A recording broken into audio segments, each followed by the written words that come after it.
Hello, this is Pastor Brian Wolfmueller of Table Talk Radio. Hey, pay attention, because you're listening to Armed Lutheran Radio.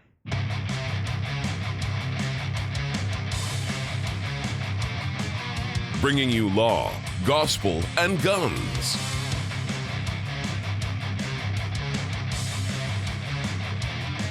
This is Armed Lutheran Radio.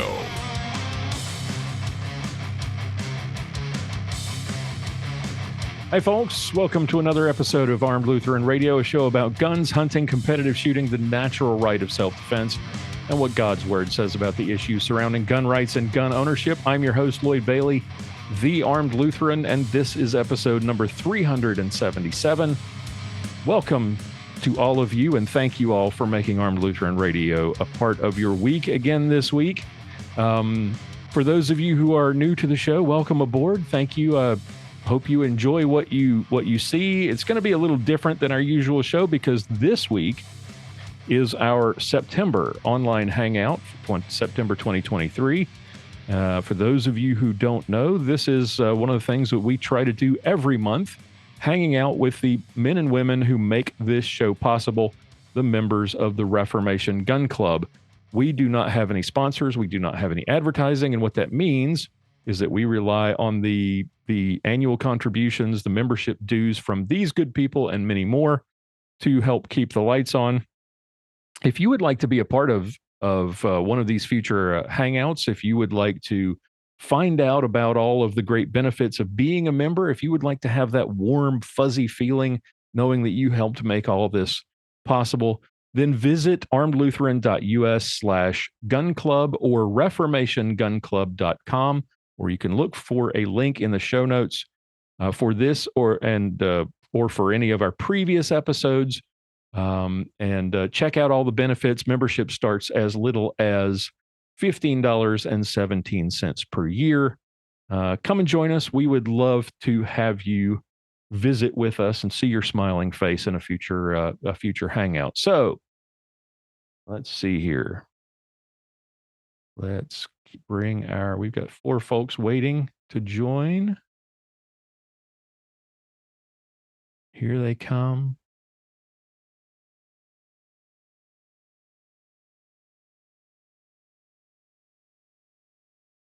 It's Stuart and Scott. Donny is with us again. Oh, Scott, you're here. And William's in the dark, here. driving again. We're winning. How is everybody? Good. We're winning. Who's winning? I'm shooting. My wife's in the other car, and we're ahead of her on the freeway. That's what he means by we're winning. I see. Okay. Drive safely now. No street racing. Well, I won't tell you the speed, but we're ahead. Okay. Very good. All right. Well, let's go around the horn and get caught up here. Stuart, how in the world are you, sir? I've been shooting twice this month so far. Ooh, awesome. And I bought a 22 for plinking. Okay. Which one? So, a Browning. Okay. A Buckmaster. Buckmaster. It has a real magazine. It's not plastic like some of the others. Right. Very similar to what is it? The Ruger Mark 3? Four. What are they up, Four, four? Mark What are II. they up to now? They're up to Mark 25, I don't know. Oh, okay. I always heard those were really annoyingly difficult to take apart and clean. I've never had. They are very profitable for gunsmiths. I'm told those are the guns that make grown men cry. Yes. The Mark 1, 2, and 3 anyways. The Mark 4, they fixed the problem and really pissed me off. Got into the customer base. Yes.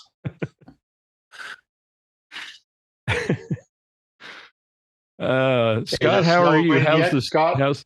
Oop. Is it snowing yet in Wyoming? No, we won't get our first September. snow until Halloween. No, that's the first one that stuck. The first snow we ever got when I lived there was in September. Must be global warming. Probably. If it doesn't stick, we don't count it. They don't count it, right? If it doesn't stick, it's just rain. Well, it's sick. It's stuck, but anyway, whatever. Halloween, yes, that's true. So And then comes go ahead. no, Don't you nothing. mean Reformation Day? Yes. Reformation Day. All Hallows Eve, Reformation Day. Yes. So, Scott, how's the store? How are things with you in the wilds of Wyoming? The store is slowly growing, but it's doing well. The past couple of weeks, I've entered with what's called the Impact 307 Startup Challenge. It's a business growth group here in Wyoming, and what this challenge does is it basically offers grant money to small businesses or startups to either expand their work or to start their work. Okay. I've made it through the first 2 trials, and I'm going on to the finale, to the final 5. So Awesome. the payoff is that if I'm there, so there'll be 3 winners. If I'm one of them, I will get $5,000 cash and petition for a portion of $100,000 grant money to go towards expanding my business. Nice. Oh, Excellent. that sounds awesome. Yeah. So Yeah. if I get it, I'll be looking at a CNC machine. There you go. A 3 out of- 3-axis or a 2-axis? It'll probably start off with a 3 or 4. The one that I'm looking at can be expanded into a 5. All right. Very cool. I'm just So looking you- at I'm looking at like one of the Haas mini mills, just a small one to get me started. You've got a 3 in 5 chance of being one of the winners. That's awesome. Yes. Excellent. And the funny thing is one of the judges is my former boss at Weatherby. You got an inside track then. That's Yeah. nice. Wait, is that going to help? Is that going to help you or hurt you? It's going to help. He left the company long before I did. Gotcha. Okay. That's awesome. And he's currently my customer as well. And I'm sure the 2 losers will, if you end up being one of the winners, the 2 losers will be like, I can't believe it. The guy didn't recuse himself. Yeah, I was thinking maybe you should stop talking at this point. We'll just, yeah. We'll edit this part out for posterity. The difficult part of the whole process is explaining to people what a scout rifle is.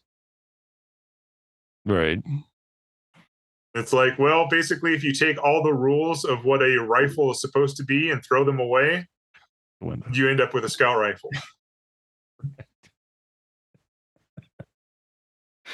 It's supposed to be long. It's supposed to be accurate. It's supposed to be. Yes. Well, and that's funny because my first experience with a scout rifle was being asked to build one. You know, I got a job at a gun shop down in Denver. I was pretty fresh out of gunsmithing school, and I was helping them. I was hired on at a point where they had a huge backlog, so I was trying to clear the backlog. And I pull a sales slip, and it simply said, "Build left-handed scout rifle." And you're like, I'm what? like, yeah, I'm like, what's a scout rifle? And so That one like of the for other the- gunsmiths, For the Boy Scouts, you know, yeah. little gun. So one of the other gunsmiths says, well, go upstairs and talk to Rich and he'll explain it to you. And so I go upstairs and I talk to the owner and he starts explaining it to me. I'm like, you're not supposed to do any of that according to what they taught us in school. He's like, no, it'll be fine. So I built one and I'm like, this is really cool. Like, this is completely different than anything that I have seen. And that's when I fell in love with them. That's cool. That is awesome. Well, good luck on that. We will all keep you in our prayers for that.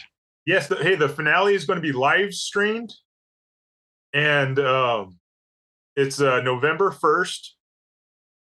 And there's a People's Choice Award too that you can text a number to vote for your favorite. Okay. Even if you're not a 307 area code? Doesn't matter what area code you're in. That's why it's live streamed. It's open to if you're not there, if you are there, if you're live streaming it, anybody that's watching. Okay, we'll be spamming that number. Yeah. Remind us next October. Yes. This is in November. At the October that's Hangout. your job. I'm not going to remember. Yeah. No, and I'll post it in the Facebook page and all that too. So Lloyd can share it and all. Absolutely. Awesome. Okay. Donny, how are you, sir? Well, I just got home from work, but got new internet. That should make it a little better. And on the Ruger Mark 1, 2, and 3, I've successfully learned how to do that. I've cleaned a few of them now. And in the Ford, it just took all of it out of it because you push a button in the back and the whole thing comes off. But my gun shooting I've done the last 2 Saturdays I've worked at our gun club. You get a significant decrease in your yearly dues if you put in two sessions of an RSO. And I've done that now, so now I just get in there, mainly play with my rifles, my loaders and 2 rifles. I take Montana with me this year.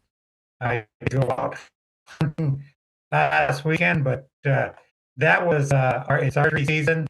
And in Minnesota, if you're 60 or above, and I'm 9 years above that, you can use a crossbow. So that's kind of what I'm up to.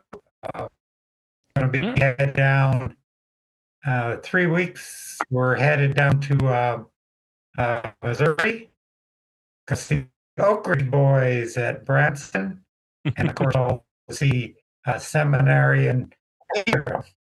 So well, say hello for us. That's what's going on in my life, and I let him know what's going on, but Friday night's a busy night for him.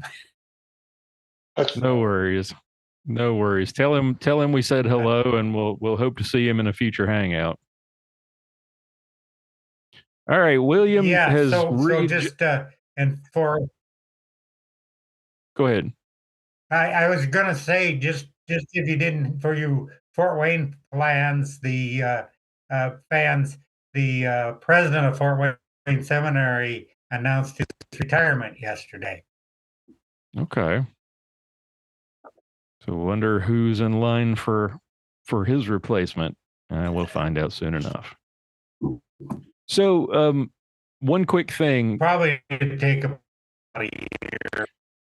You might check your internet settings, or maybe see if you have multiple things going on in the background, because your audio is breaking up a bit. So do a little check on that, just because I want to be sure that we can hear everything from you. And that was a little bit choppy. All right. William is no longer racing on the roads and is wandering about and had on safety glasses and who knows what all's going on now. You need safety glasses to break out the wraps. What is that? Okay. All right, I guess you do. Wraps. Barron Brewing Company, Mountain Home, Arkansas. Okay. Interesting. So, all right. So you've broken out the adult beverages already and given us an idea what you've got going on. What are you doing? What have you been doing since last we saw you? You're muted, by the way.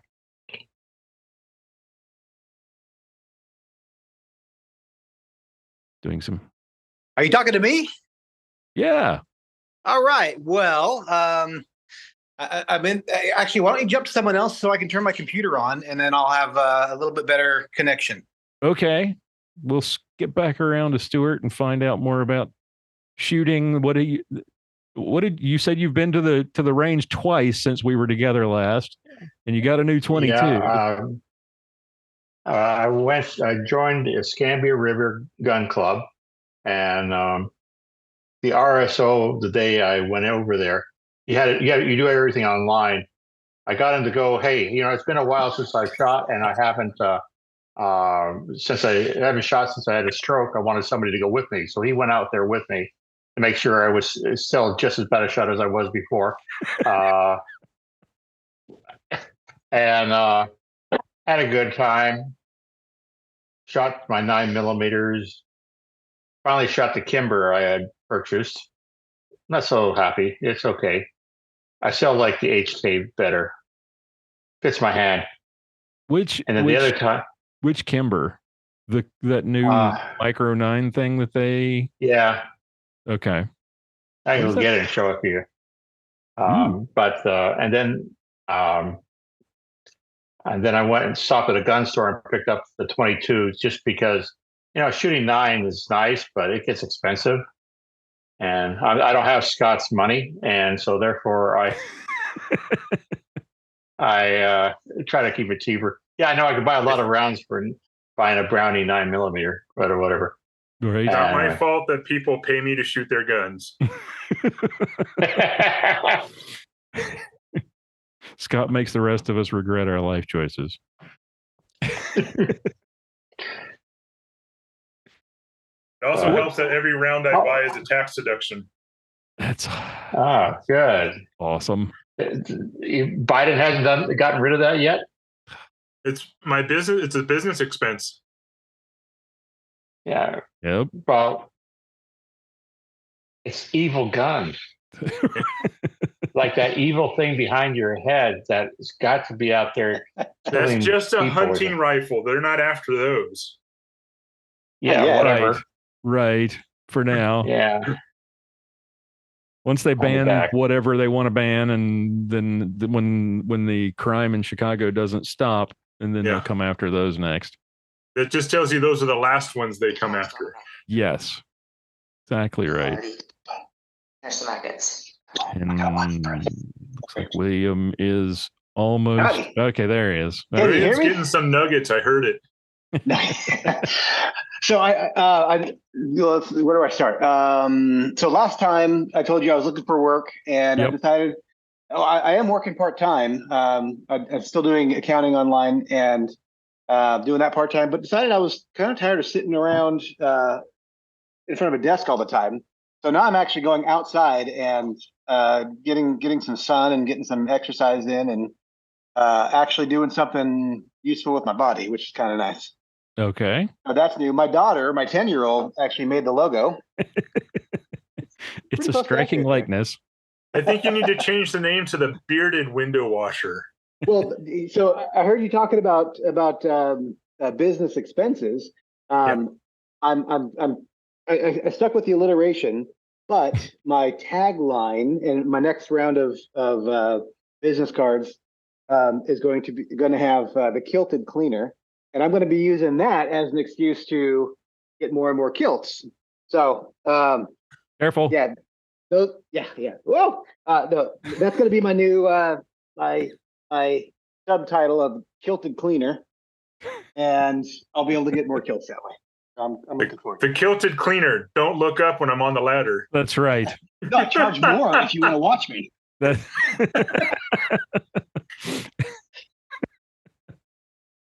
So that's what's new for me. Aside from Stuart, before I lost my job, I actually picked up a 22, and I haven't shot it yet.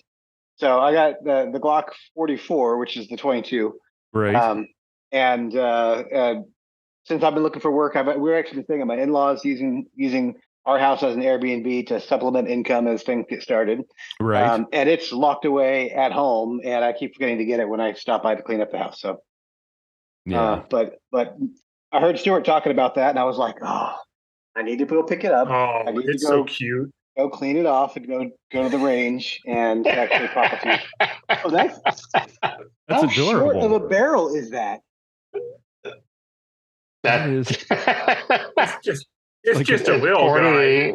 Two and a quarter inches or something. Little bitty guy. Yeah, no one's ever going to accuse Stuart of trying to compensate for something with a pistol like that. I used to have a 41 Magnum. Does that count? Go the other way? That one might get you some comments. Yeah. I talked to a guy. I finally sold. Remember we were talking the last get together. We were talking about the guy that tried to scam me on the magazines, right? I finally sold those to a guy in South Texas. Was on the phone with him, just working out the shipment details, and we got talking about guns, and he was talking about how he had run into a guy at his gun club who was trying to sell a 44 Magnum with a 2.5-inch barrel. Ooh, I'll take it. And he said, "Take my money now." He said, "I just wanted to have that because I knew it was going to be just a gigantic fireball the size of your head and tons of noise. And that's always fun." So he could not wait. He could not buy it fast enough. Was it a Smith & Wesson or the Ruger? I think he said it was the Ruger. Okay. And did he mess up when he was trying to shorten the barrel and he went too far? No, that was. I think that's a standard model. Yeah, so Smith & Wesson did it first. They made a 2.5-inch model, the 44, the 629, the 500, and the 460s. And they were part of like a survival kit pack. You got them in a Pelican case with like a rape whistle and a little, solar blanket. And this was your survival kit with your 44 Magnum. In case you're being raped out in the wilderness. Yes. Yeah. In case you're Leonardo. Ruger kind of followed suit and did the same sort of thing. In case you're Leonardo DiCaprio and you got a bear behind you. Yeah. That's right. That's right. Like, I don't know what you're supposed to do during the rape. Either shoot the gun or blow the whistle. I don't know which will be louder. Yeah. Yes. Didn't Charter Arms do one, though? Didn't Charter have a 44 mag that was ridiculously tiny? Yes. But they're always a failure, so. Oh, I know. But yeah, I don't know what like the that. utility of one of those things think. would be. There was a guy that used to shoot 44 mag at IDPA matches around here that I used to go to. And you could hear him all over the range whenever he was shooting. You knew it was him because it was just so much louder than everything else. He was probably shooting 44 specials, though. I don't know. It was a 44 mag gun, but I bet you he was using specials. And in that gun, that's actually not a bad idea because one thing, you're definitely going to knock the plates over. And two, with the heavier gun and the 44 special, a light 44 special, like 190 grain, right. That's a pretty level shooter. Yeah. Charter Arms Bulldog. Yes. Long ago, before I had sense, I had a Charter Arms Bulldog in 357. My condolences. Yes, it didn't last long in my collection. Someone was stupid enough to buy it from me. I had in my shop, one of the Charter Arms, either the detective or undercover, one of the little snub-nose 38s. Right. It made me mad and had to sit in the corner and think about what it did. Yeah, those were just. It's amazing that company's still in business. They're just barely above the status of the Ring of Fire companies. I mean, it's just. Yeah. I guess because they make revolvers and they never kill anyone, like the Ravens and the Jennings and Jimenez and all of those. Well, you almost just talked about the same company, 3 different names. That's true. Didn't they change? There was this weird. The Jimenez and then the what was that other one you mentioned? The Raven. The Raven and they all start out as Davis, didn't they? Yeah, and it's like it was the same like, company that kept getting sued and failing, so they just changed their name. Is that why they called it the Ring of Fire? Yeah. So the first pistol I ever had was a 380 it was a Davis. I don't even know what the model name was, but my brother gave it to me, so I just paid for the transfer in California, and I didn't know how to take it apart, so I never cleaned it. And I was actually doing my duty and taking colleagues who had never held a gun before to the range, and we had some conversations in between audits, and they were trying to blame the gun, and I was like, really? Do you know the statistics on this? And we started talking numbers, and like, really? Like, oh, they're not as bad as I thought? I'm like, no, I should take you shooting. And so after a few conversations like that, I convinced them to go to the range. And sure enough, as one of them was shooting this little 380, the slide snaps. It's just it was so dirty. It was not a good shooter anyway. But I let me introduce you to shooting by handing you a craptastically bad gun that will blow up in your hands. Or my Glock 17 that was chopped to accept the Glock 26 mags, and those were my two pistols. And so I brought what I had. I used to have one of those. That was actually kind of fun. It's great. So we know William's first gun. What was everybody else's first gun? I'll save mine for last. First gun of any kind or carry gun? Any gun, any kind. My first was a oh wait. And you had to own it. It was your gun. Buy it that I bought for myself. Okay. Taurus PT 111. Okay. Smith & Wesson 9mm, model 37, I think. I can't remember. 37-2 or 57. I can't remember anymore. The 39 series. Yeah. It was back in 77. I used to have one of those too. Yeah. But my favorite was a 41 Magnum. Nice. How about you, Donnie? Oh, no. Savage 110, 270. Savage 110, 270. Yeah. Okay. Cool. Mine was a Smith & Wesson 629-1, 44 Magnum. 6-inch barrel. First was a first gun. God. I had just turned 21 and I had gotten my tax return. I was out looking for a 357 and fell into the 629. Nice. Interestingly enough, I don't know whether you ever heard my interview with Bob Vogel back on the other podcast, the Unload and Show Clear podcast. That's what he said. He got his first gun ever that he bought for himself was a 44 mag because of Dirty Harry. Yeah. Lucky punk.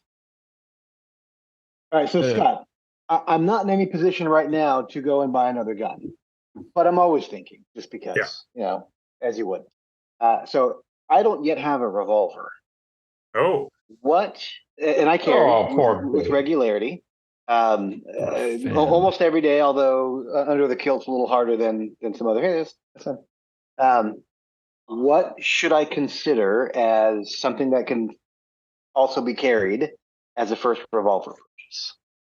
So if it's going to be a primary carry, you should look at something like a 686 Smith & Wesson.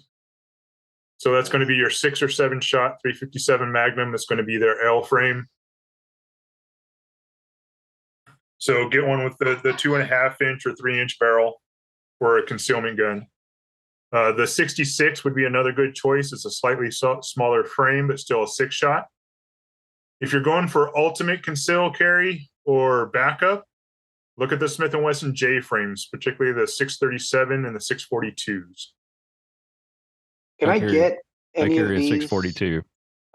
Looking at I've got the 686 and the 66 pulled up.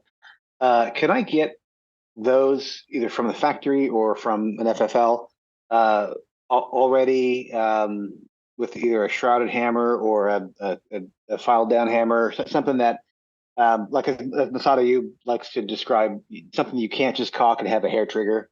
That, something bobbed and smoothed up with a trigger job on it. No, you're going to have to send it to me. Okay. Now the J frames you can get with a shrouded hammer. Yeah. They have 2 styles. The 642 has no access to the hammer at all, but the 639, I think it is, actually has a shroud on the hammer to where you can still cock it, but it's kind of shrouded so it doesn't snag on anything. Yeah. Wait, the 639, isn't that a semi? No. It might not have the right number. Sometimes it's hard to keep them straight. Yeah, they also that's probably, for me, it's worse than the Glock numbers, because at least with the Glock it all looks the same. But the 639 is a semi-auto. Okay. Looks a little bit like a high power. Let me see here. 642. That's the ugly one. Yeah, that's the one I carry. And it's now amazing. Go to my website, vdcfirearms.com. Firearms. Now, do you sell directly, or do you only do work on other people's guns? No, I sell directly. Okay, so I can have you find something awesome for me and send it to local FFL? Yep.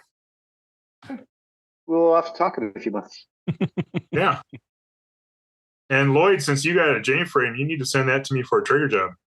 I do. Mine's a performance center. So you still need to send it to me. Still need to send it to you, though. It can be, because there's nothing performance about their center. Oh, really? Especially right now, since the performance center is essentially shut down. Oh. Because they moved their factory, and the old guys that knew how to actually do performance center stuff all retired. Oh. And they're having trouble training the new people how to do that. Gotcha. So right now, the performance center for Smith & Wesson is shut down.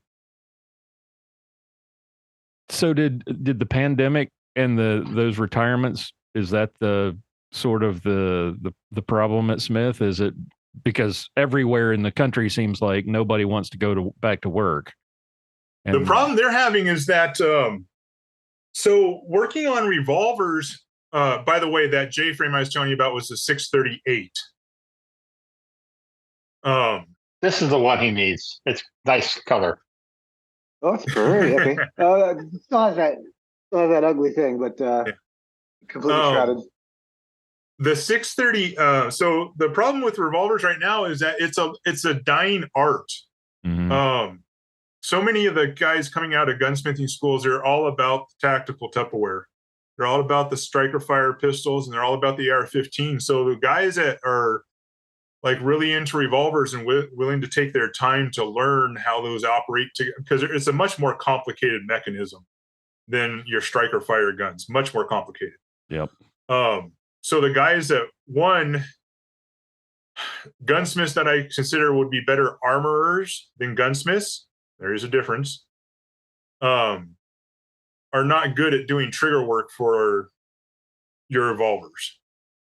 And then the guys like, the guys like myself that, the only reason I'm so good with the Smith & Wesson revolver is because I started working on it and was not afraid to screw it up. It's like, hey, we got a stack of parts here. Let's just start, polishing and filing and honing and all that stuff and see what we get. And it took, sure, I screwed up some parts because that's what we were trying to do. We were trying to see how far we could go to make it better before it fails. Well, in order to find out how far you can go before it fails, you have to make it fail. So that's what me and one other gunsmith did, and that's why I can offer the trigger work that I can on a Smith & Wesson revolver. Cool.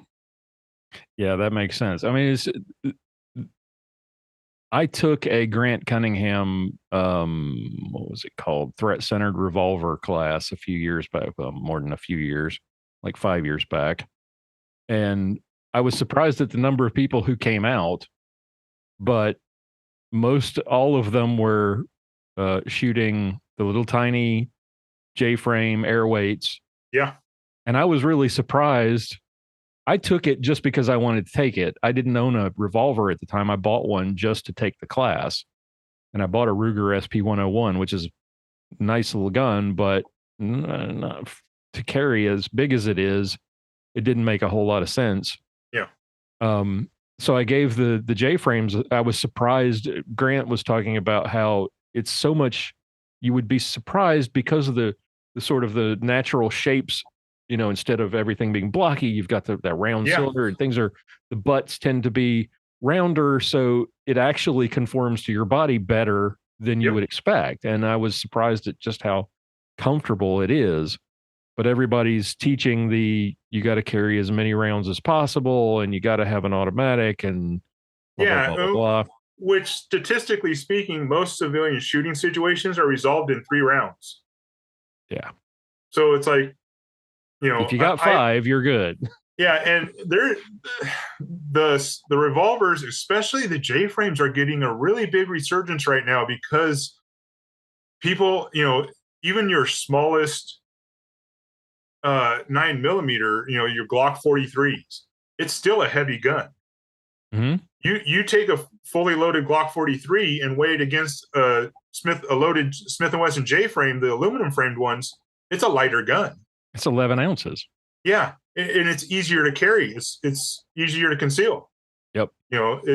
They really are, a lot of trainers and a lot of magazine guys are really doing a disservice to that revolver because it is such a value.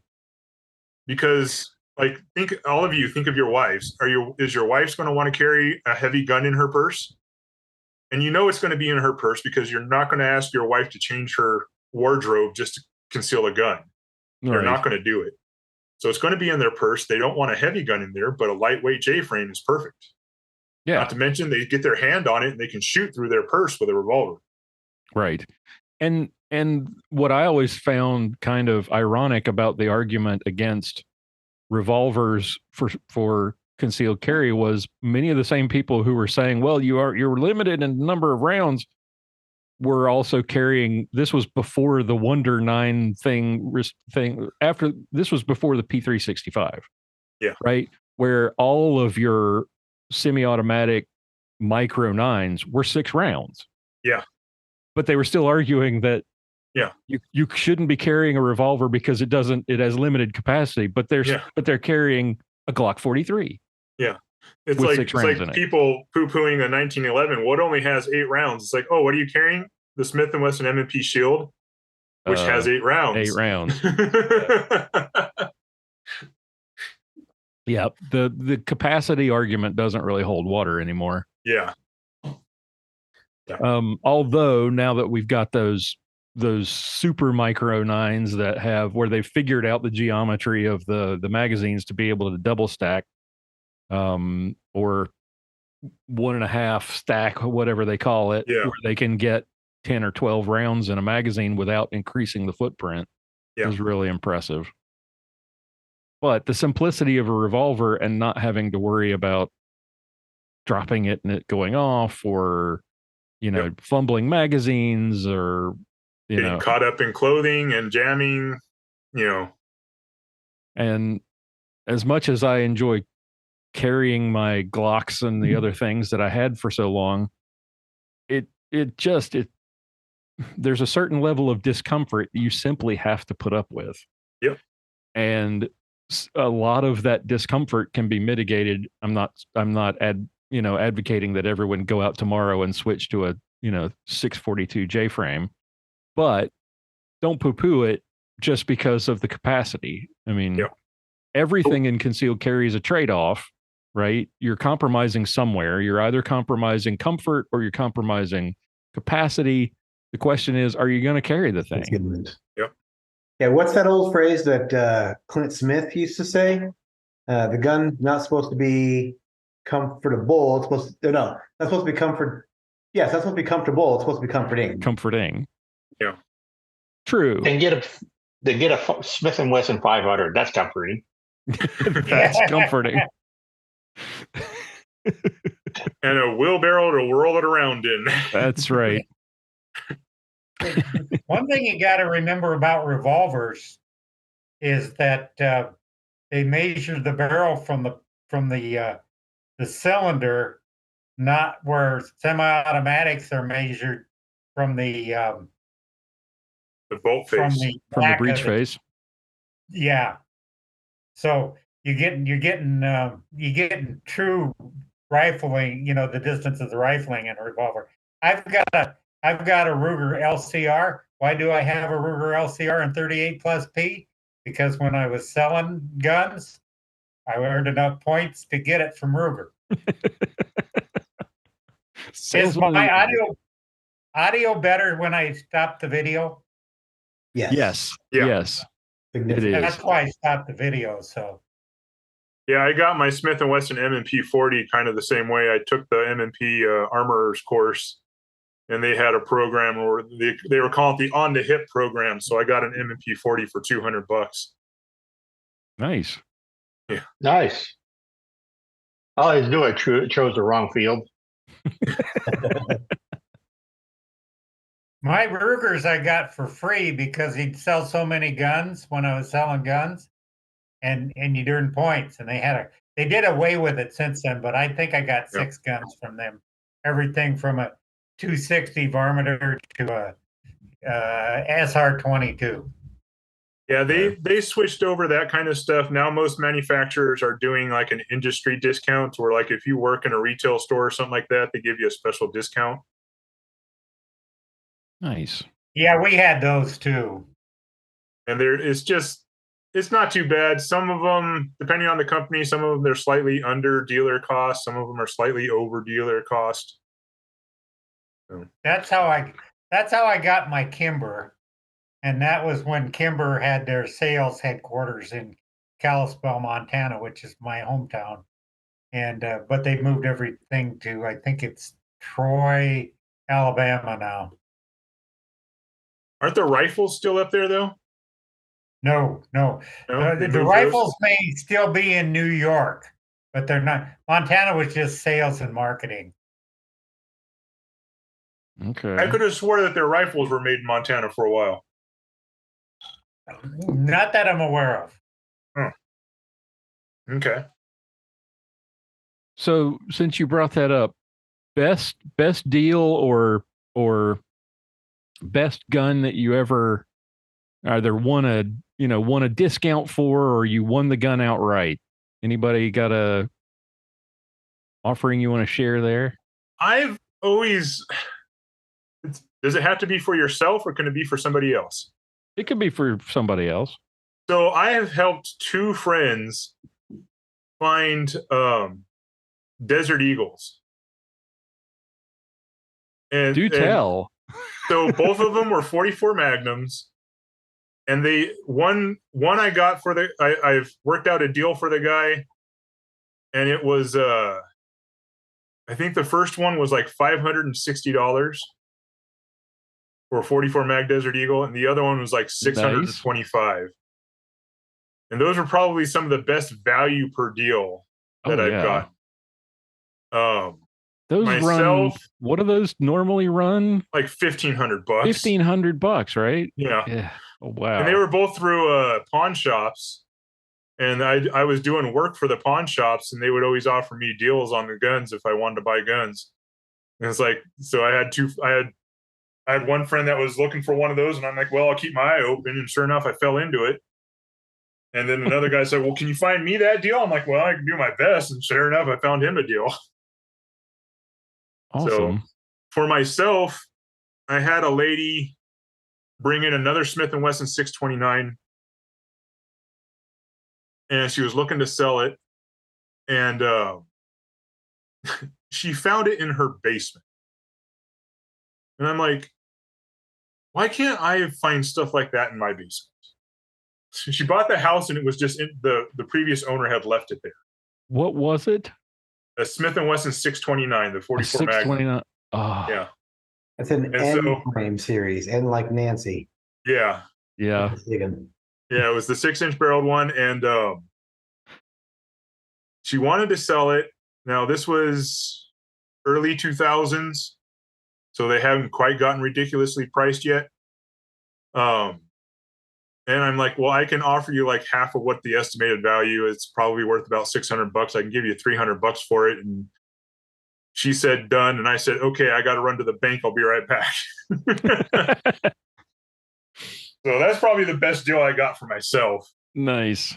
And that one, there's pictures of that one on my website in the gallery area. It was one that I took the 6-inch barrel off, put a 4-inch barrel on it, put some nice Hogue rosewood grips on it, polished the flutes, and Matt B blasted the rest of the action, so it really popped. Nice. How about you, Stuart? Ever have any luck winning guns or getting No. great deals? No. I'm not very lucky. The only thing I ever won was a keg of beer once. Well, that's not bad. It's not a gun, but it's not bad as long as it was good beer. I was probably I can't remember. I was at the University of Wyoming. Donny, how about you? Well, I got when I was working at Gander, I got a Ultra TLE from Kimber at 50% of what the sale was.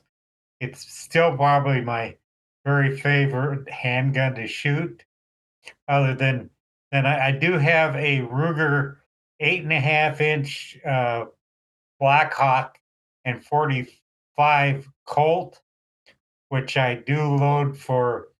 I have personal bear management rounds for it, 260 grain. It's putting out energy kind of between it's more than a 45, a 44 mag and less than a 454 Casull, but they are approved for the heavy rounds in that gun. And the way the grizzly bears in Montana, and I'm sure Wyoming, are expanding, I think there's been 4 of them this year that people have shot in self-defense, including one a couple of days ago. Oh, wow. Is that a growing concern over in Wyoming, Scott? You're muted, by the way.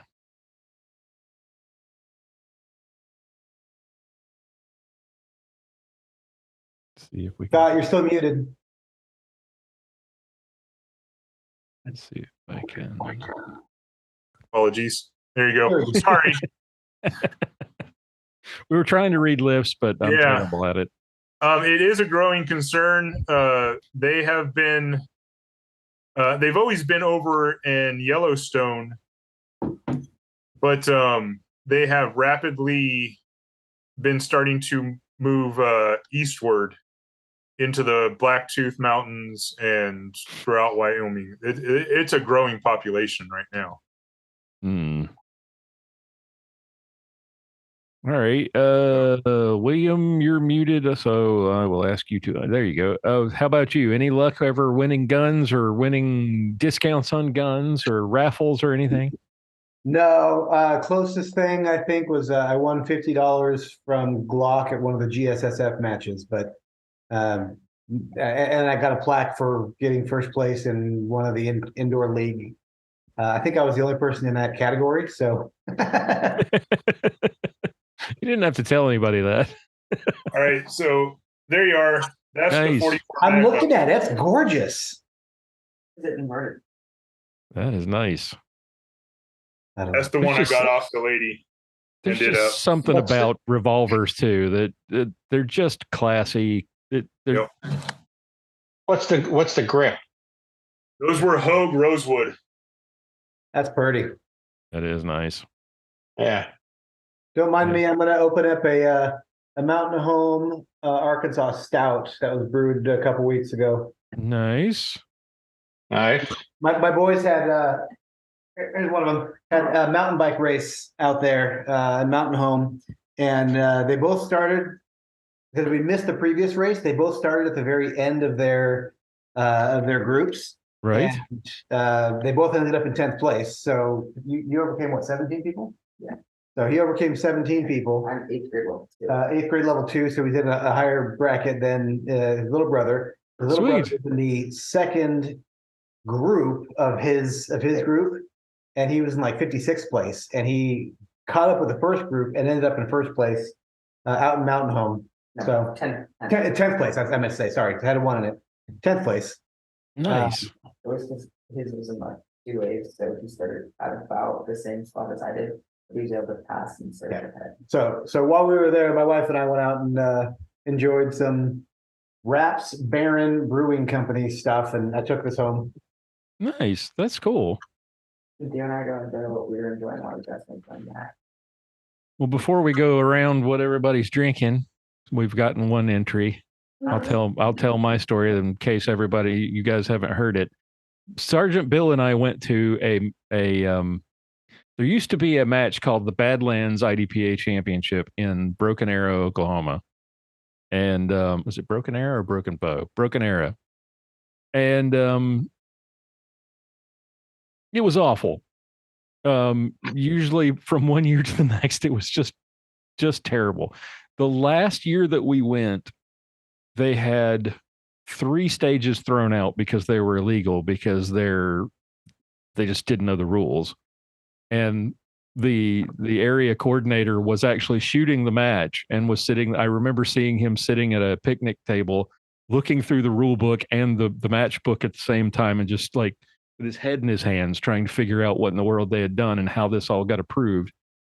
And of course, the best stages that I shot that day were the 3 that they threw out. So Sergeant Bill, they had a standard stage. Every major match, depending on tier, usually tier 3 and up, they have to have a standard stage. And standards there's certain rules about what you do. It's generally draw, fire 3 shots at this, holster. You do these strings of fire, right, at different targets, just like a qualifier. And they had this stage. I'm trying to remember exactly how it worked. You moved from one box to another, and you fired at, I think it was a set of 3 paper targets, and you fired at those 3 targets from each box, and each box got gradually closer to the targets. But you couldn't leave the box to move to the next one until you'd shot a steel plate, and that plate had to fall. And if it didn't fall, you had to go back and shoot at it again until it did, and then you could move. And this was all done on the clock. And he got to the second box and fired, and they hadn't calibrated the steel. So he hit the thing and started out of the box. The steel didn't fall. He stepped back and fired at it again, and it started to fall, and he headed for the third box, and the steel didn't fall over. So he fired a shot at it from the third box, which was inside of 10 yards, which is a disqualification. So he got DQ'd and had to watch me shoot the rest of the day because he was my ride to the match. So he was so pissed, and I was so pissed off because they had thrown out all these stages, and it was just a mad disaster the whole day. And we got to the end of it. The other problem with these matches at Badlands was it took them forever to do the results. Unlike every other match in Oklahoma or Arkansas or Louisiana or Mississippi, they didn't use electronic scoring. They did it all by hand. And you'd sit for well over an hour to get the scores and the results at the end. And we were tired, we were pissed off, and we were like, let's go home. So we got on the interstate and headed back. And about the time we crossed the Texas border, crossed the Red River, and one of our buddies from our local club says, "Where are you guys? Why did you leave?" And we're like, we gave him the story, and he was like, "Lloyd won a gun. Must be present to collect." Oh. You won a gun? Oh, I'm not. So turn around, didn't you? No. They had already gave it. They gave it somebody else. So the one gun that I won at a match, I was not there to collect. That's my luck. I'm sorry. That's very disappointing. And I know this doesn't help you now, but something I always love to say. I heard it a long time ago. It's better to be pissed off than pissed on. This is true. Let's hear that. Oh, sorry, my son's asking. Better be patience. Patience. That I have that so well, not. Well, I'm going to be raffling off a gun in January at our school's daddy-daughter dance. So wow. You guys can all come up for this and sweet put in for the raffle. Heck yeah. What's on offer? I'm not sure yet. It kind of depends on what will be in stock and has sat in my shop too long. So I got a few of them I'm looking at. I got a J-frame Smith & Wesson I'm looking at. I did a J-frame last year. I also have a Ruger American pistol 9mm that I might Get rid do. of it. Yeah, So give that one away. Yeah. I don't like Ruger.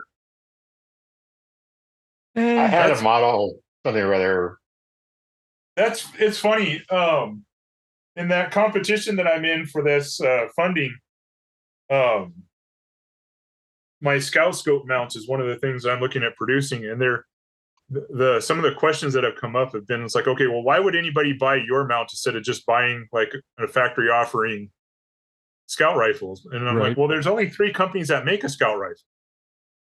They're higher priced, and gun owners are really brand loyal, like worse than Chevy and Ford guys. If you don't like Ruger, you're never going to touch a Ruger. Yeah. The 1911 and the Glock Rugers. thing. If you don't like one type of Ruger, you won't touch any other Ruger. Yep. What are the other? Steyr is one of the two. What's the other one that?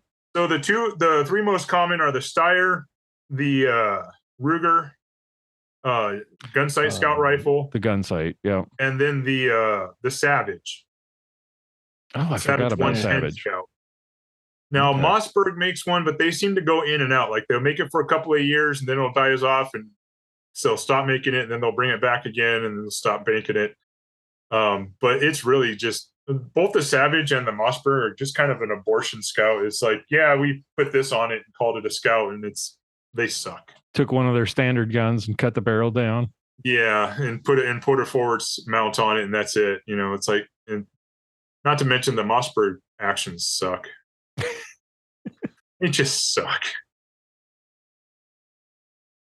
The Savage, the Savage is well built, but I'm not a fan of modular bolts. And the Savages, it's like, people are saying, well, the Savages are really accurate guns. It's like, well, yeah, when you build slop adjustments into your gun, it's easy to make it slop adjustment accurate. Is that a technical term? Their barrel nut is a slop adjustment. It's like it lets them thread all the barrels the same, and then just adjust how far you thread it in when they put the gun together for head spins. You get what you pay for. Yeah. Yeah. Yep. Savage is another thing I don't want. I'm a snob. No experience with them, so except passing by their booth at an NRA convention, that was about it. Well, next month I come out with my Scout mount for the Winchester 70 featherweights. Okay. So I got a lot of people that are excited about that. Very cool. What are you drinking tonight, by the way? We got Williams. I'm just drinking iced tea. I was kind of doing some research for all of this, and I'm just drinking my tea. Sounds good. How about you, Stuart? I made a old fashioned. Nice. I was gonna go out to the hot tub and finish it, but it's already finished. Donny, how about you? I was drinking a Caesar made out of Mule Kick jalapeno whiskey from Glacier Distillery. Ooh. Wow. Jalapeno. All right, that sounds interesting. So does it bite going down? It's a little hotter. Of course, I went to 2 of my doctors and they said, nothing hot, no alcohol. So you decided to do both. No carbonated beverages, including carbonated water, no caffeine. So that what that leads to is bread to eat and water to drink. And so I'm just doing it in moderation. There you go. Okay. I started to say, I hope your doctor doesn't watch the show. That's when you say to your doctor, it's like, well, what do you know? Have any of your patients got out of this life alive? Yeah. Well, I finally cracked open. I mean, this is my favorite. It's not exactly exciting. Pendleton, my favorite. Really? Yes. It's Canadian whiskey masquerading as American whiskey. I know, but it is my favorite, and this was a gift because I endured a weekend of god awful. I think I did 2 all-nighters that weekend for an upgrade, and my project manager said, "What's your favorite alcohol? I'll send you a bottle for putting up with all of this." And sure enough, she did. Well, I thought she was joking, and I was like, "Well, Pendleton's my favorite." And like 4 days later, this shows up on my doorstep. So I finally broke it open. Next time, go for a single malt Scotch. Yeah, If you're gonna get a free bottle of whiskey, get something good. Now that I know she's going to pony up for whatever I say, I will definitely raise the ante next time, because that, if I'd have known, I mean, this is good to me, but it's cheap. I mean, $26 a bottle, but I could have gone for the Angel's Envy or something that our good friend is always partaking of when he's here with us. We're getting a brand new whiskey distillery right here in Sheridan. Ooh. Oh, nice. Some the parents of one of our kids at our Lutheran school are going to open their own distillery. Excellent. So I'm excited. My kids need to have friends like that. Yeah. Move to Sheridan. Become a Lutheran. Yeah.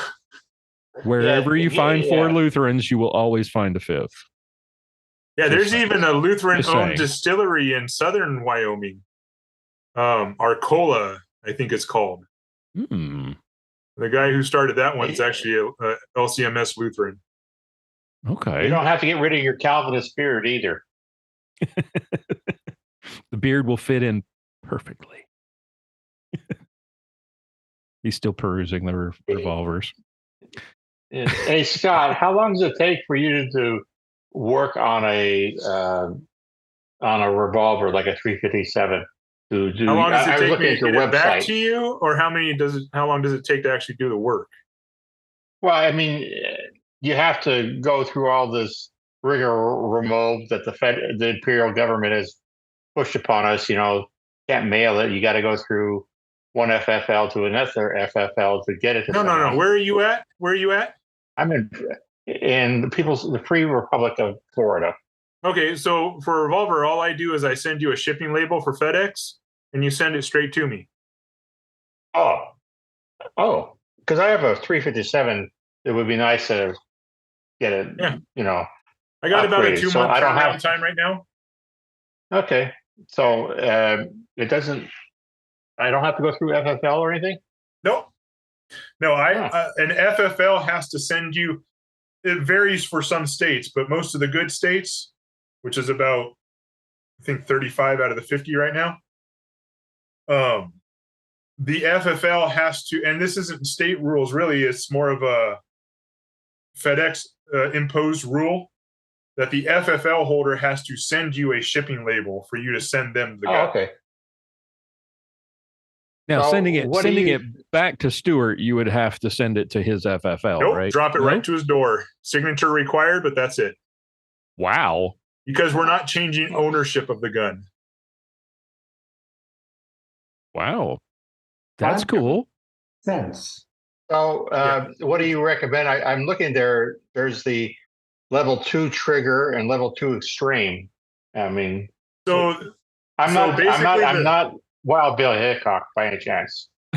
The level 2 extreme has been most popular with competition shooters because they hammer the heck out of their guns, or the guys that say, you know what, I want to make sure that this gun is never going to break again, and as long as I have it, my kids have it, my grandkids have it, and my great grandkids have it. So that's the level 2 extreme is what goes for that. So the level 2 is like the ultimate performance package. Okay. So maybe next month we can talk more. Sure. Or I can do it on here. Yeah. Yeah, because might as well get it, make it work better. Yeah, absolutely. Well, if I had, now that I know that, you may have lots of business coming your way. This is great. Yeah. Yeah, rifles are even easier. You know, I don't have to send you a label for rifles, and you can do that through the post office. Oh, yeah. I don't trust the post office. No. They're great if you get the insurance. Any insurance over $500, and they make sure it gets there perfectly. They are not going to lose $500. Yep.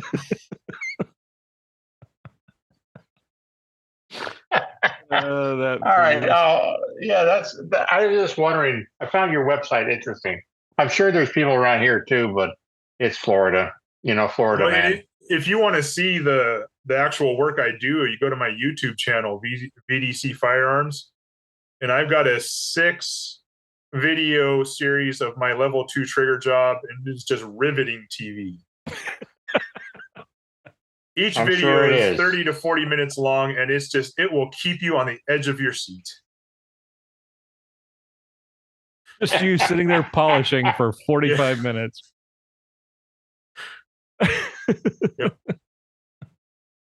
But you know what? Those videos get me more business than any other advertising.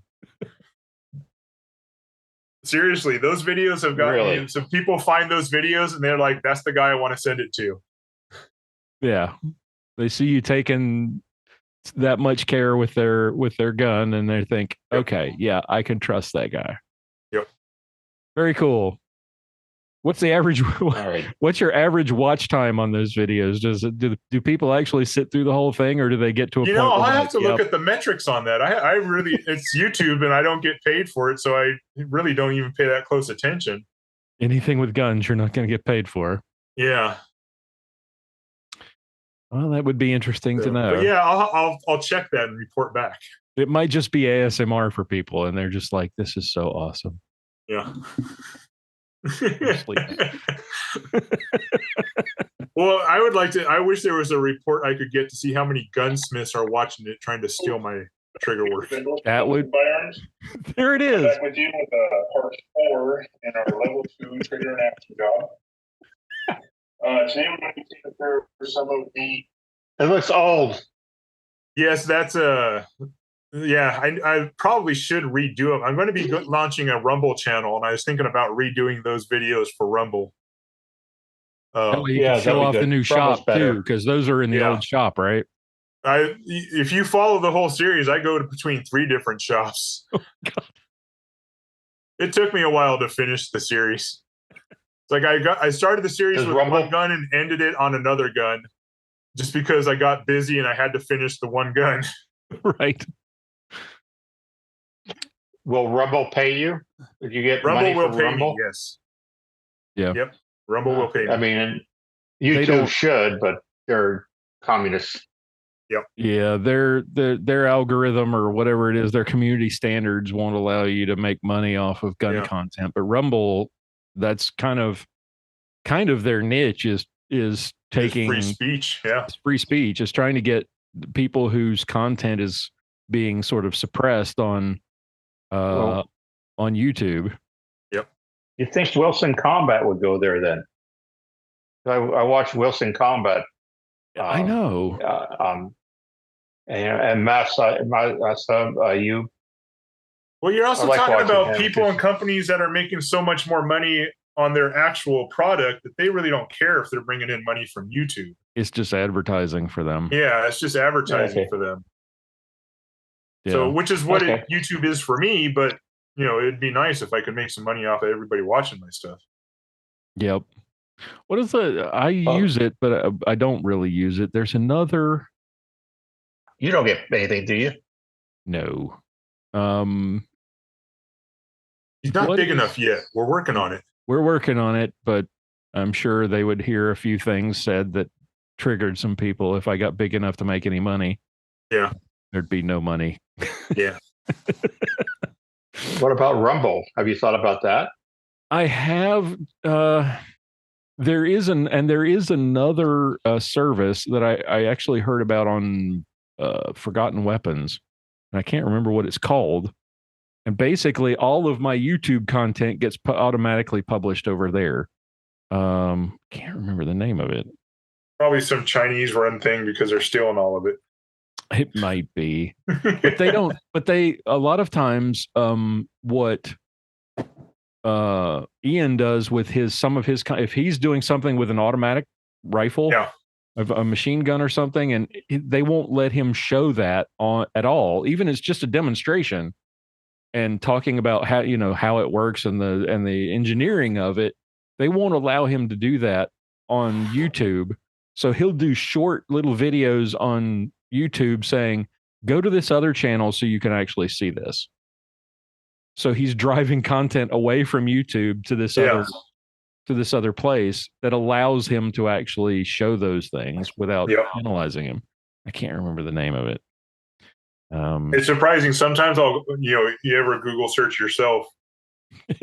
I've Google searched some of my stuff, and I've actually found scared to death. My YouTube videos have been published on some Russian YouTube variant.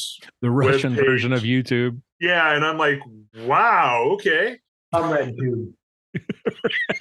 Right. Putin tube. Putin tube. Yeah. That has a terrible connotation that we really don't. Oh Lord, you went there. Oh my gosh. That's awful. Sorry. Blame it on the But yeah, it's just funny to see right? where some of my stuff ends up all over the world. Yeah. Hey, before I draw names for a prize, and we get out of here, thoughts on the passing of Senator Diane Feinstein? Who? Wait. Is that why I heard Ding Dong the Witch is Dead playing in the background? Yeah. She was a leftist, bye-bye. She was at least somewhat I'm more so I celebrate for freedom. So her daughter had power of attorney, and since she's technically still in office, I think her daughter now votes for her. I don't really understand how all that works. Yeah. I mean, she wasn't really participating, but she was participating. And Newsom she's a Democrat, so even though she's passed away, she can still vote. No, she can't. Hey, Democrat Party. I want to know how she was able to vote when her daughter had power of attorney. The daughter didn't do it. Her staff did it for her. Yeah. And you're telling me she's not competent enough to run her whole life, but we're still going to let her vote in running the country. I kind of feel like that's what's going on in the White House, though. Yeah. I really don't think he's sentient anymore, and I think the country's being run by his staff. No, I think they have sticks with ice cream on them on one side of the stage and the other, and they're like, "Here, come this way, come this way." Oh, there's the ice cream. I'll go that way. Now, I'm not celebrating her death. I'm not wishing. I'm sorry that she's for her family that she's passed, but I'm not mourning either. Yep. But we all know that because Gavin Newsom, the Ken doll that they've got as governor out there, is just going to appoint someone who's younger and he already said of the same mind. Has he said? Has he selected someone? No, he said he's going to appoint a black lady. Oh, okay. And so it's going to be another Kamala Harris. Let's go with the lowest common denominator. Right. It's all about the skin color and the lady. Nothing about competence. I mean, what do you expect from Ken? Like you said, Ken doll. Greasy Gavin. Look at it this way. At least in the next election, there's an inkling of hope that they can get somebody else in. That's only because Greasy Gavin thinks he's going to be president soon. He's kind of waiting in the wings, thinking, "All right, well, if Biden does kick the bucket, I'm probably the guy they're going to turn to."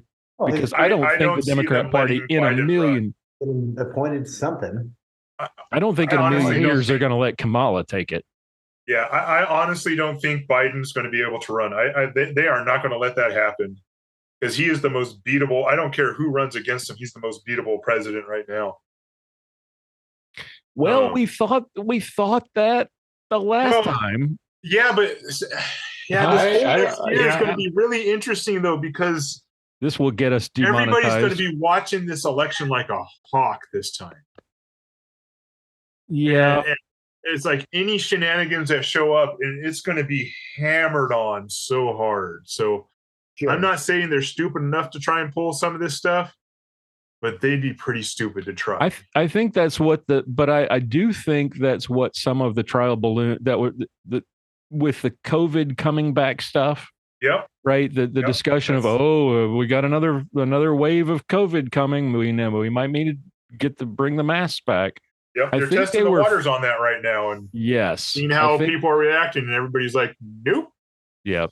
Have any of you guys been getting these calls from the CDC asking you to it's like booster?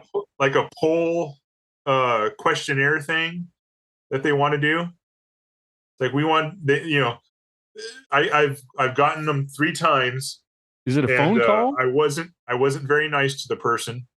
It is a phone call. It's an actual phone call with an actual person, and they want to get information about your vaccine status and stuff like that. I feel sorry for the people they're putting up to those calls. Yeah, because I can't imagine. None of your business. I pretty much I started off with saying it's like, this is the CDC. It's like, I'm not interested in propagating your government lies. And then they try, this is a very important questionnaire about your vaccine status. I'm like, no, it's not. It's a bunch of lies. It's all bullshit. Your vaccine is crap. I'm not interested. And it's like, so I'm not interested. The last time they called me at 9:00 at night, and I'm like, you're calling me at 9:00 at night. It's like, well, when's a good time to call you back? And I'm like, never. How about? I haven't received that, but yeah, I got the first 2 anthrax ones or whatever it was, Pfizer, and then I got a booster, and I'll never do it again. Yeah. I was really good about taking vaccines because I remember getting childhood diseases. Any of you guys get the measles and the mumps and all those fun things? Vaccines are great for that. And this thing's not a vaccine. It doesn't do a damn thing except maybe make it a little bit better. Not so bad for you. We got some of our local doctors that are actually telling people, do not get the COVID vaccine. They are not tested. Yeah. Yeah. It's just don't do it. Just don't take the chance on it. There's no reason to. And what they should have been doing from the start was telling people this will definitely get us demonetized. But not that we're monetized. This will get us. I've already got 1 strike against me for talking about COVID. So let's go for 2. So what they should have from the start, what they should have been doing honest. Was been honest and told people, all right, this is not going to prevent you from getting it. This is going to minimize the symptoms if you do and lessen your chance of death. And they need to be focusing that on people Stuart's age and not people William's age and William's son's age. The problem is you had a legitimate clip from Biden telling people they would not get ill if they jab. Yeah. And it was a bullshit. They lied. That's the problem. That is the problem. A week ago, they did on Reason TV, the libertarian thing on YouTube.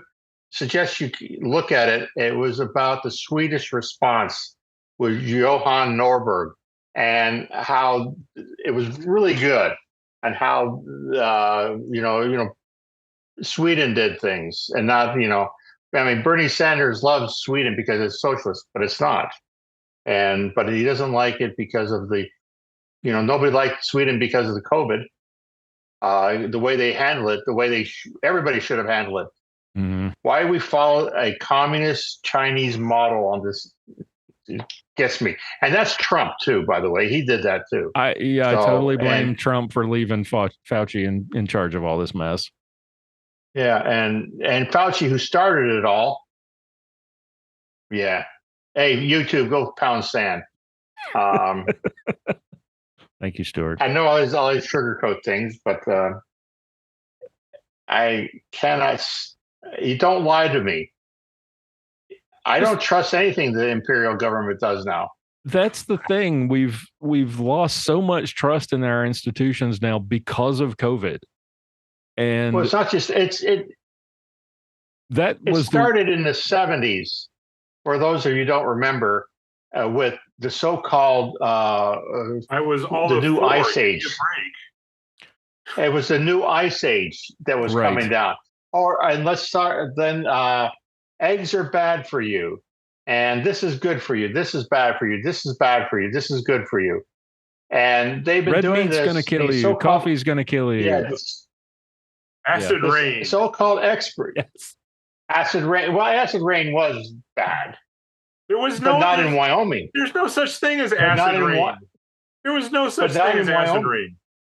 But not in Wyoming. No, but in Not in parts Wyoming. of Not New in England- California where they were trying to push it. No, It was just rain. No, it was New England. It was New England. In New England, where they had problems with, but it was a slight problem. It wasn't what they made a big deal about, and whatever. But Trump is not going to win because I listened to Andy McCarthy, and he talks about it, and he just said Trump can't win. He won't win. I know Andy McCarthy is very conservative, National Review, but I don't want Trump to win. I don't want either. I want them both out of there. They're too old, both of them. Yeah. We'll Like, put in Scott Van Dorsten.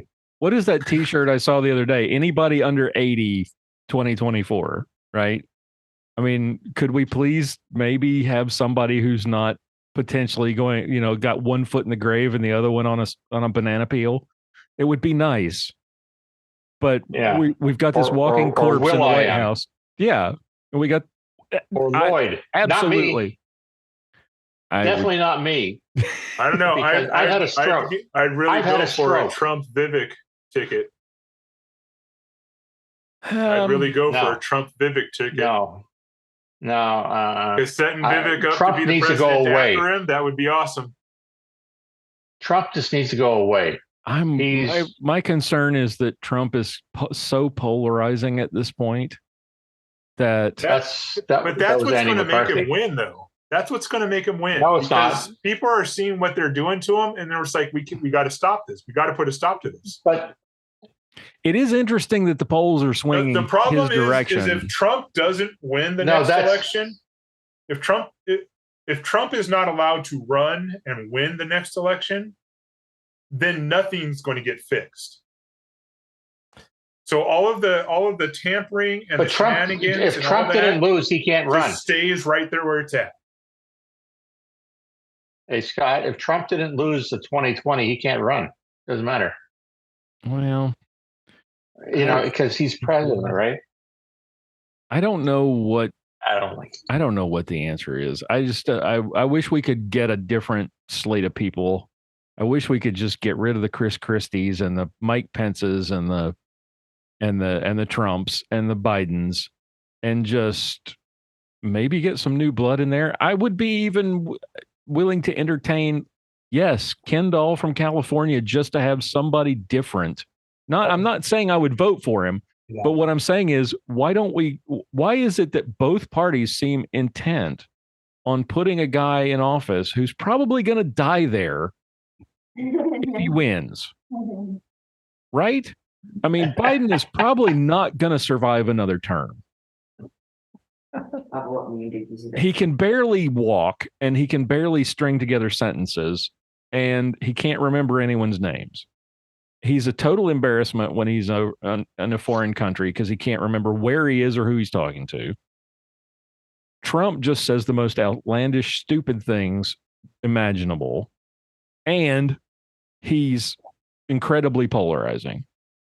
Biden's just an idiot. An idiot, incompetent, corrupt, typical politician. Could we please get somebody different for a change? I mean, yes, I would never vote for Kendall, California Kendall. But even if he were to win, it's got to be better. I mean, right? I mean, surely someone who's sentient is better than what we're dealing with now. Well, arguably, Kamala is sentient, but she's insane. That's arguable. the sky is like full of air, and it's blue. You remember in the 90s when they were going after Dan Quayle all the time?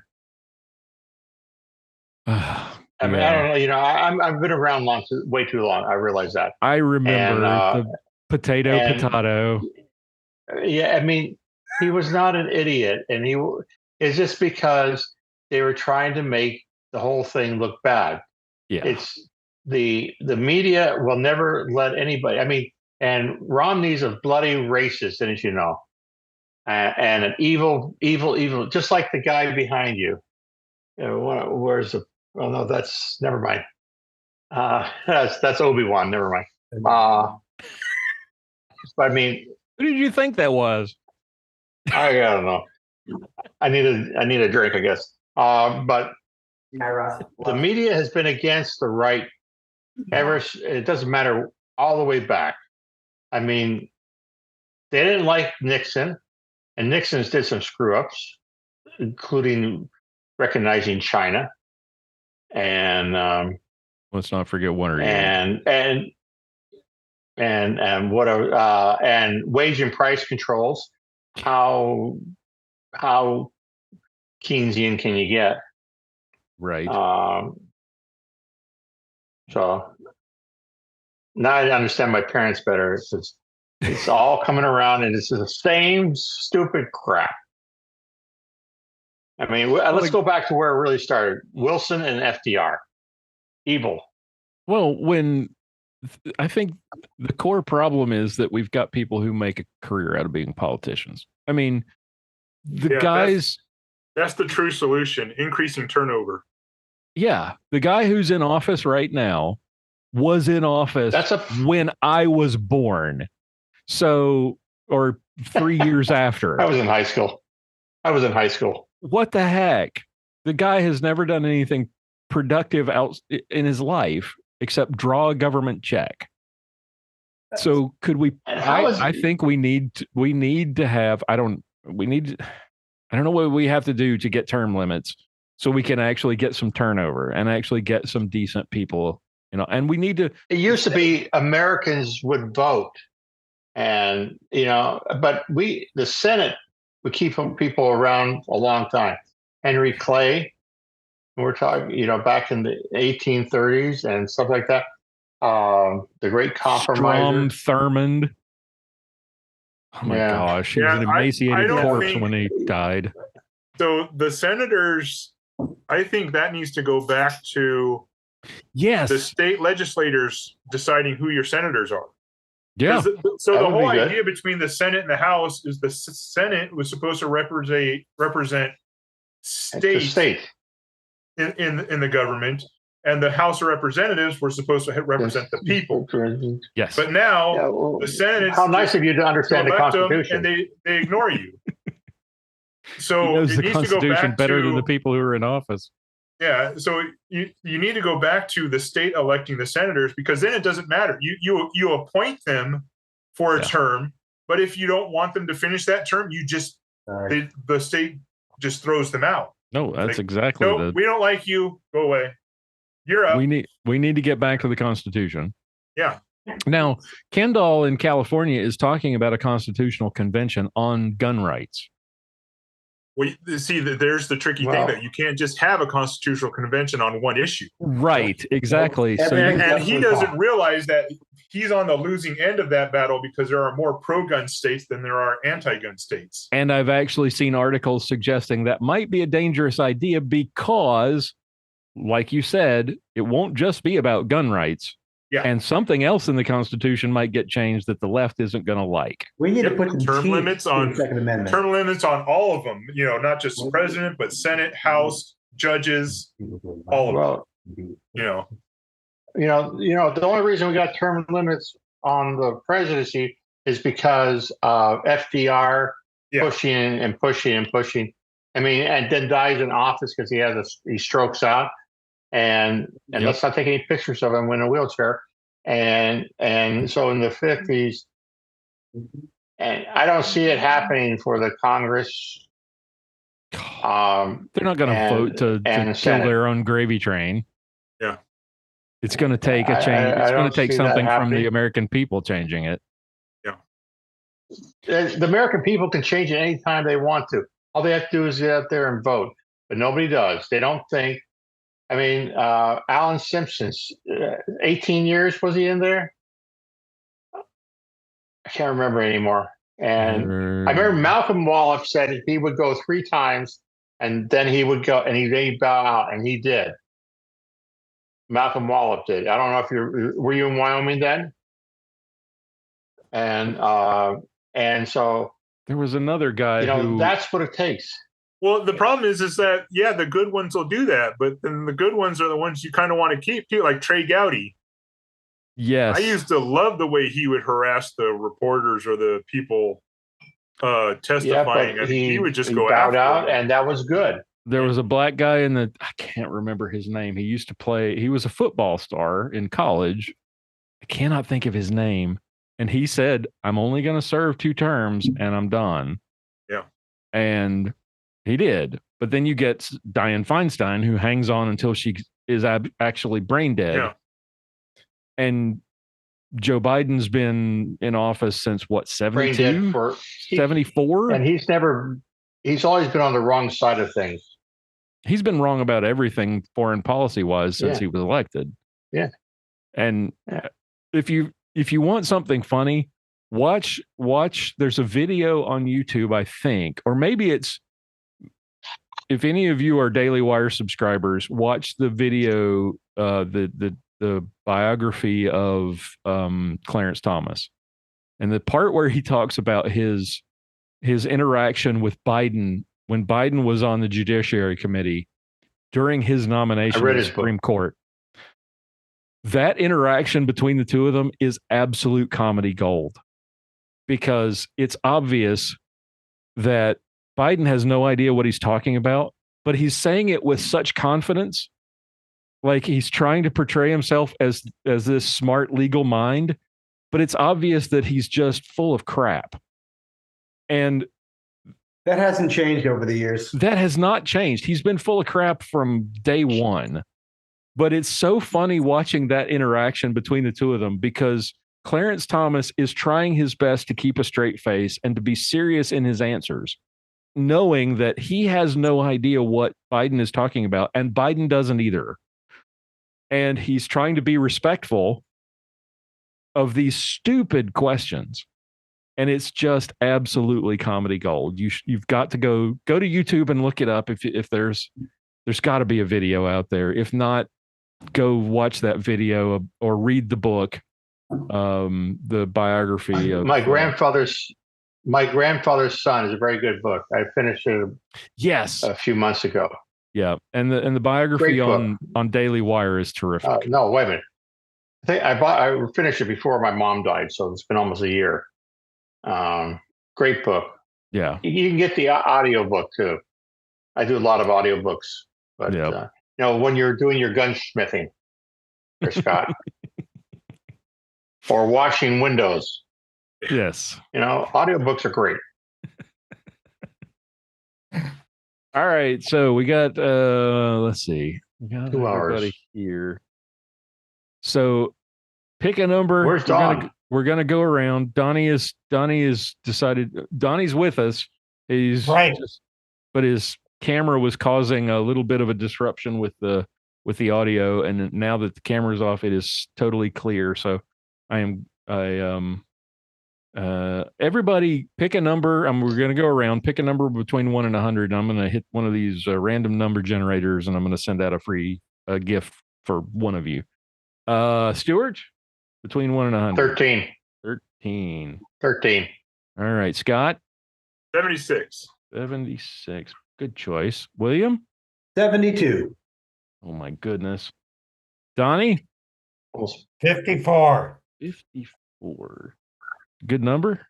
My age. Year I was born. All right, so now you're gonna make me do math. So the number is 38. So Donny, 54. Donny's our winner. Donny is our 16. winner. Yep. All right. Okay. Congratulations, my friend. I'll be sending you out a surprise.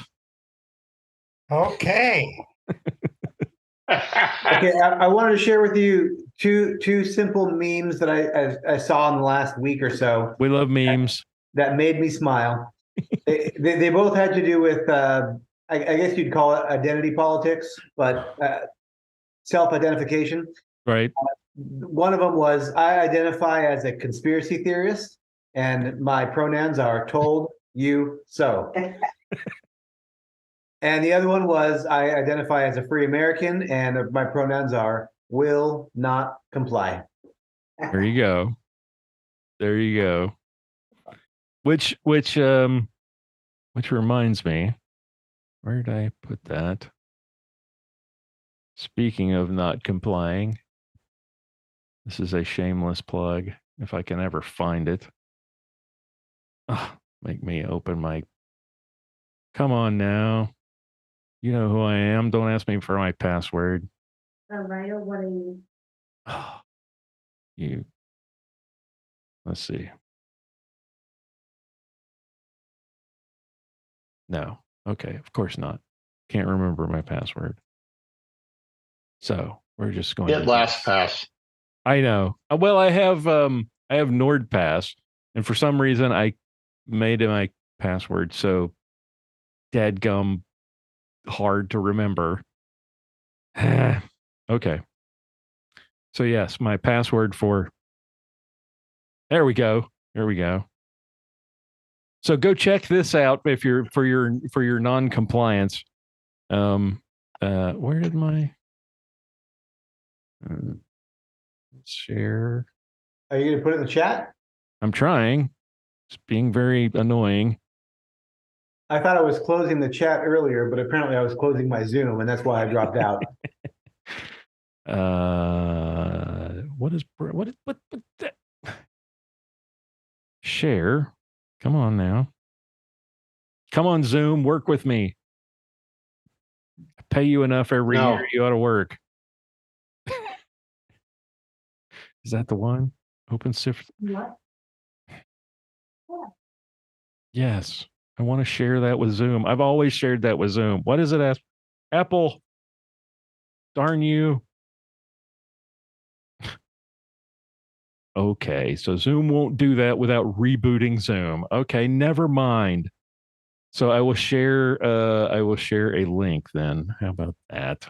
And I'll let you all enjoy it. My chat. Where is the chat? I just chatted hello. Just hopefully it would pop something up. No. I see it. I see that. I opened it up. I see it. Ah, all right. There's the chat button. Hello. There he is. That's me. Okay. So there we go. So enjoy that as we head out into the great beyond. Oh, that. Lloyd, I hate to say it. I've heard it, and it was hilarious. But how about no? Yes. How about no, darn it? How about no to all Biden's stupidity and the left? I'll play it to my boys. Oh, they'll enjoy that.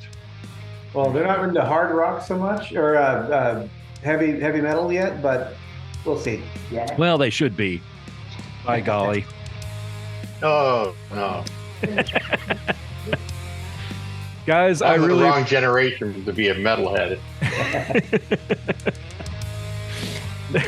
Next hangout, Stuart's going to be, with the mullet and the headband. Yeah, whatever. Guys, I love you. I appreciate you taking the time to hang out again. It's always great to be with you. Thank you. Appreciate it. We will care, guys. See you in October.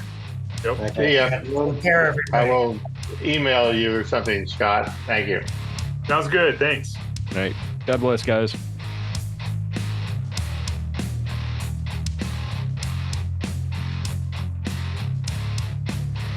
For show notes, be sure to visit our website at www.armedlutheran.us. Check out the Facebook page, The Armed Lutheran, or join our Facebook group, Fans of Armed Lutheran Radio. If you like what you hear, please leave us a comment on our feedback page at armedlutheran.us/feedback or a review on iTunes and let us know what you think. Thank you for listening to Armed Lutheran Radio, a member of the Self-Defense Radio Network.